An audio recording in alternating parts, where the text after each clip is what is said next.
The Everest Base Camp Trek. It's not just a walk in the park, my friends. This is a true pilgrimage into the heart of the Himalayas, a journey that tests your body and your spirit. You're heading to the doorstep of the mightiest mountain on earth, Sagarmatha, the mother goddess of the sky.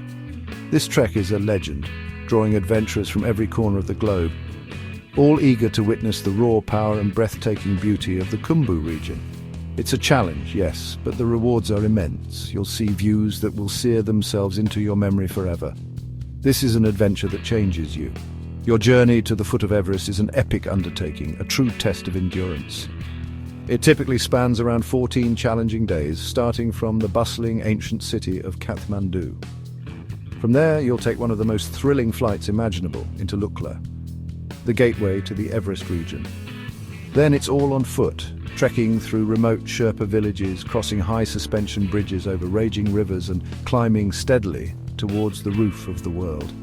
Each day brings new landscapes, new challenges, and a step closer to that iconic destination, Everest Base Camp.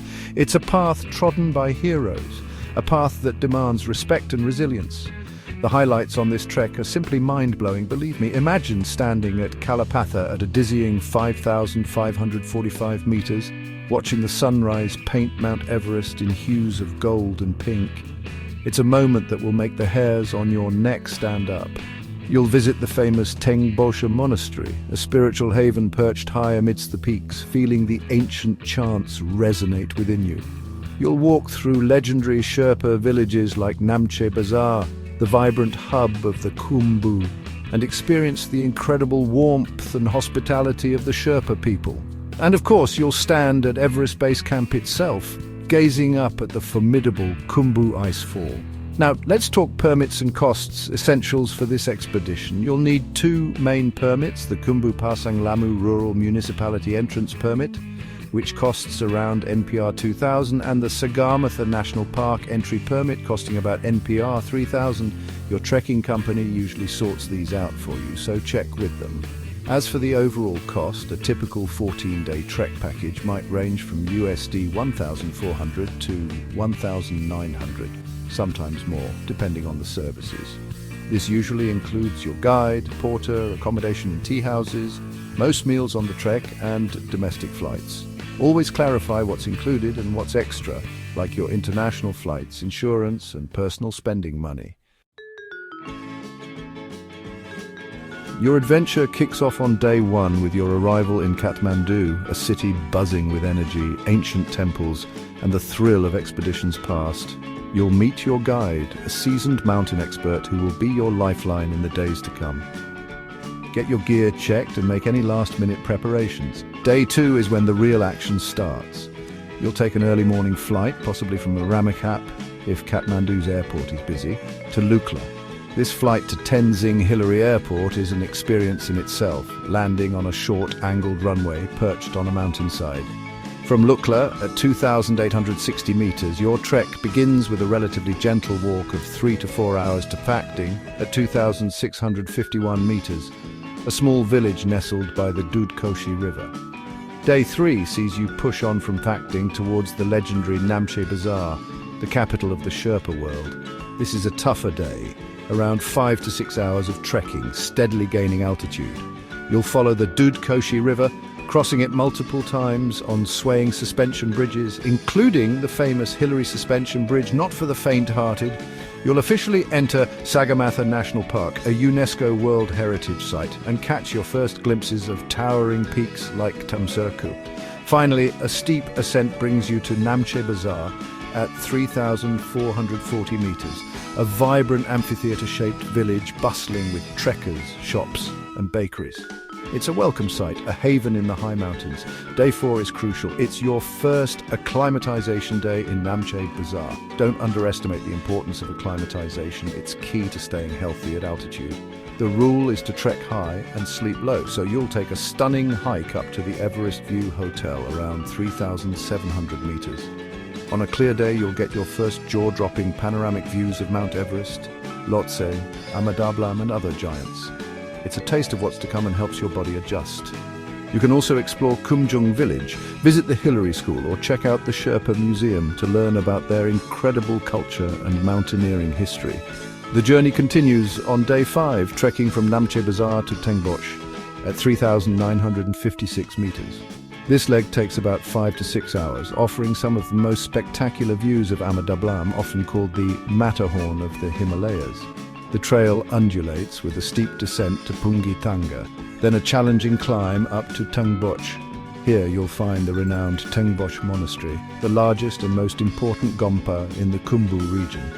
Try to witness a prayer ceremony if you can. It's a deeply spiritual experience. Day 6 takes you further up, from Tengbosch to Dingbosch at 4,380 meters, a trek of 4 to 5 hours. You'll pass through beautiful rhododendron forests and cross the Imja Kola, with views of Island Peak appearing as you get higher. Day 7 is your second vital acclimatization day, this time in Dingbosch. At over 4,300 meters, giving your body time to adapt is non-negotiable for survival up here. A fantastic option for your acclimatization hike is to ascend Nangkat Shang Peak, a ridge above Dingbosch. The climb is tough, taking about 3 to 5 hours round trip, but the rewards are phenomenal. You'll get breathtaking views of Makalu, Lhotse, Amadablam and Island Peak.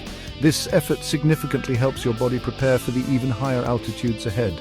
After the hike, rest, hydrate and soak in the incredible mountain scenery. Day 8 sees you push on from Dingbosch to Lubush at 4,938 meters, a trek of about 4 to 5 hours.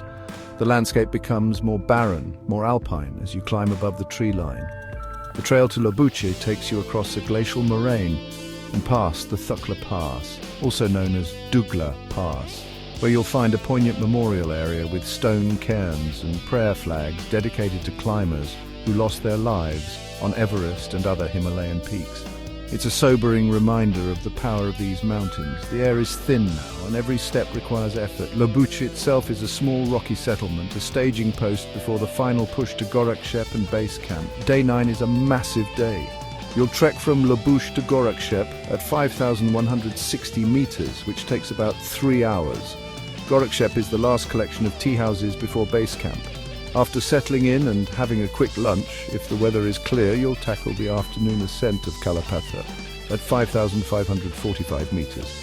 This is it, the ultimate viewpoint for Mount Everest. The climb to Kalapatha is steep and challenging, especially at this altitude, but the sunset views over Everest, Nuptse and Lhotse are simply out of this world. It's the highest point you'll reach on the trek, an unforgettable experience. Then it's back down to Gorakshep for a well-earned rest. Day 10 is another iconic day, the hike to Everest Base Camp at 5,364 meters. It's about a 3 to 4 hour round trip from Gorakshep. You'll walk alongside the Khumbu Glacier, navigating its moraine. Standing at the base camp, surrounded by the Khumbu icefall and the towering peaks, is a surreal feeling. You won't see the summit of Everest from here, but you're at the launch pad for legendary expeditions. After soaking it all in, you'll begin your descent trekking down to Farish at 4,371 meters, a long day of around 8 to 9 hours total. The return journey begins in earnest now. Day 11 is a long trek from Farish back down to Namche Bazaar, taking about 6 to 7 hours. While it's mostly downhill, there are still some uphills to contend with, but your body will feel stronger with more oxygen. Day 12 is another significant leg from Namche Bazaar all the way back to Lukla, a trek of 6 to 7 hours. It's a final test of endurance with a last ascent into Lukla. Day 13, you'll take that thrilling morning flight from Lukla back to Kathmandu, filled with memories and a huge sense of accomplishment. Enjoy a hot shower and a celebratory meal. Finally, Day 14 marks your departure from Kathmandu, carrying the spirit of the Himalayas with you. This adventure will stick with you for life. This Everest Base Camp Trek is a serious physical challenge, graded as strenuous. You'll be walking for 5 to 7 hours a day, sometimes more at high altitudes, covering roughly 130 kilometers round trip. You don't need to be a super athlete, but good cardiovascular endurance is essential. Think hiking, running, swimming, or cycling in the months leading up. Build your leg strength with exercises like squats and lunges. Mental resilience is just as important. There will be tough days.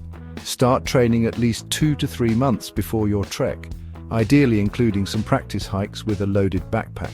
People of various ages conquer this trek, but preparation is absolutely key to your success and safety. Accommodation on the trail is primarily in tea houses. These are basic but offer a warm welcome. You'll usually share a twin room or sometimes a dormitory. Toilets are often shared and can be Western style or squat. Hot showers are a luxury, typically costing a few dollars extra.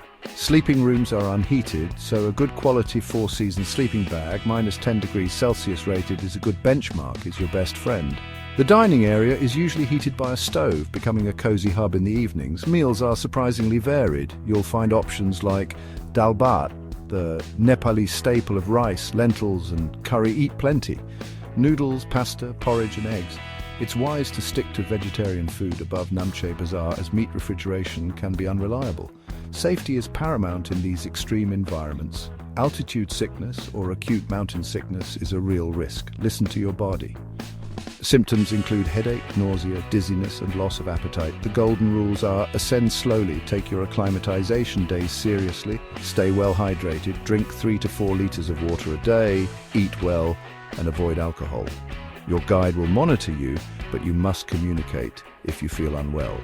If symptoms persist or worsen, the only cure is to descend. Travel insurance covering high-altitude trekking and helicopter evacuation is absolutely mandatory. Don't even think about trekking without it. Your life could depend on it. The best times to tackle this beast are during spring, March to May, and autumn, September to November. Spring offers clear skies, blooming rhododendrons and moderate temperatures, though it can be busy. Autumn brings stable weather post-monsoon with crisp views but colder nights.